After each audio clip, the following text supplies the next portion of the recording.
Well, it's a very great pleasure for us this evening to say hello to an up-and-coming Merseyside group, the Beatles. And I know their names, and I'm going to try and put faces to them. Now, you're John Lennon, aren't you? Yes, that's right. What do you do in the group, John? I play harmonica, rhythm, guitar, and vocal. That's what they call it. Harmonica, rhythm, guitar, and vocal. Then there's Paul McCartney, that's you. That's me, yeah. And what do you do? Play bass guitar and sing, I think. Oh, that's what they say. Quite apart from being vocal. Yeah, well, yeah. Same thing. Then there's George Harrison. How do you do? How do you do? What's your job? Lead guitar and sort of singing. By playing lead guitar, does that mean you're sort of leader of the group, or are you... No, just...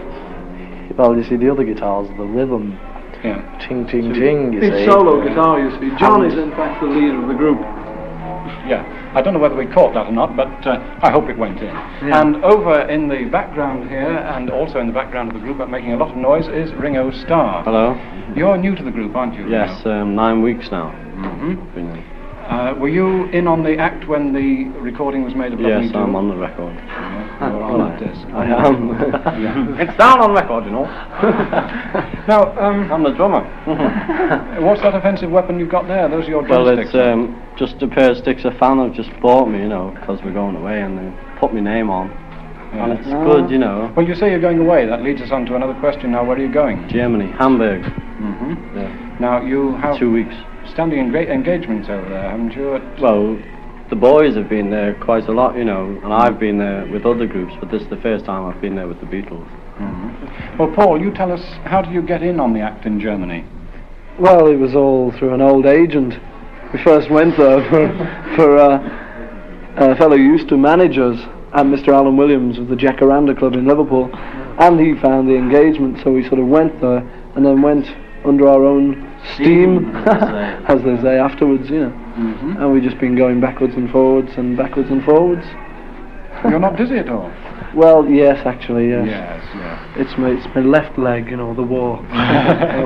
George, were you brought up in Liverpool? Yes, so far, yes. Whereabouts? Well, born in Wavertree and bred in Wavertree and Speak. Well, the aeroplanes are, you know, yes, the aeroplanes. Are you all Liverpool types then? Yes. Types, Liverpool types. Now, I'm told that you were actually in the same form as young Ron Wycherley now. Ronald, yes. Yes, now Billy Fury. In St. Silas. In which? St. Silas. Really? Yes, I'm sure it was. Now, It was. It wasn't Jingle Vale like you said in the Musical Express. Oh. No, that was No, wrong. that was wrong. St. Silas School. Well, now I'd like to introduce, if I may, a young disc jockey who helps us out with programmes at Cleaver and Catterbridge hospitals. His name is Malcolm Threadgill. He's 16 years old, and I'm sure you'd like to ask some questions from the teenage point of view, Malcolm. Yes, thank you. I understand you've made other recordings before on a German label. Yeah. So, right, what ones were they? Well, we did first of all, we made a recording with a fellow called Tony Sheridan. We were working at a club called the Top 10 Club in Hamburg. And we made a recording with him called My Bonnie, which got to number 5 in the German hit parade, but it didn't do a thing over here. You know, it wasn't a very good record, but sort of the Germans must have liked it a bit, you know. And we, begging your pardon, and we did an instrumental which was released in France on an on an EP of Tony Sheridan's, which George and John wrote themselves. But that wasn't released here. We've got one copy, that's all. You know, it didn't do anything. You composed P.S. I Love You and Love Me Do yourself, didn't you? Yeah. Who does the composing? Well, between you? It's John and I. We write, you know, sort of the songs between us. Yeah. It's, you know, we've sort of signed contracts and things to say that, you know, if we sort of equal shares and royalties and things, so that, you know, really we just both write most of the stuff. George did write this instrumental, you know, as we say, but mainly it's John and I. We've written over about 100 songs, but we don't use half of them, you know. We just happened to sort of rearrange Love Me Do and played it to the recording people, and P.S. I Love You, and they seemed to quite like it, you know, so that's what we recorded. And that was Paul McCartney telling you all about it. Is there any more of your own compositions you intend to record? Well, we did record another song of our own when we were down there, but it wasn't finished enough. So, no, we'll take it back next time and see how they like it then. Well, that's all on my end. Good. Well, thank you for asking the questions, Malcolm. Now, but in closing, I would like to just ask you, we're recording this at Hume Hall, Port Sunlight. Did any of you... I'll start again in English. Yeah. Did any of you come over this side before you became famous, as it were? Do you know this district?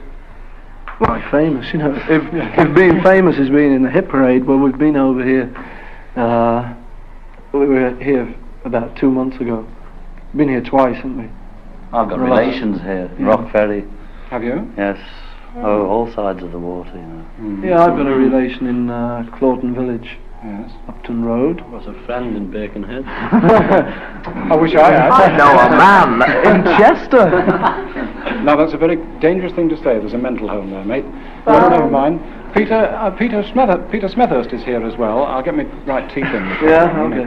And he looks as though he's bursting to say a question. Yeah, well, it's just one question I'd like to ask. I'm sure it's the question everyone's asking. I'd like your impressions on first appearance on television. Well, you know, strangely enough, we thought we were going to be dead nervous, and everyone said, you suddenly, when you see the cameras, you realise that there were 2 million people watching, because there were 2 million watching that, people in places that we heard afterwards. But, you know, strangely enough, it didn't come to us. We didn't think at all about that, and it was much easier doing the television than it was doing the radio. It's still nerve-wracking, but it was a little bit easier than doing radio, because there was a full audience for the radio broadcast. Do you find it nerve-wracking doing this now? Anyway, we hope we've got a full audience in both hospitals, Clatterbridge and Cleaver. And over at Cleaver Hospital, a certain record on parlophone, the top side has been requested for Eileen in Robert Koch ward from Maddie, and strangely enough for Maddie from Eileen in the same ward. So perhaps the Beatles themselves would like to tell them what it's going to be. Yeah, well, I think it's going to be Love Me Do. 94949. Love Me Do. Quiet, folks. And I'm sure from them the answer is P.S. I love you. Yeah.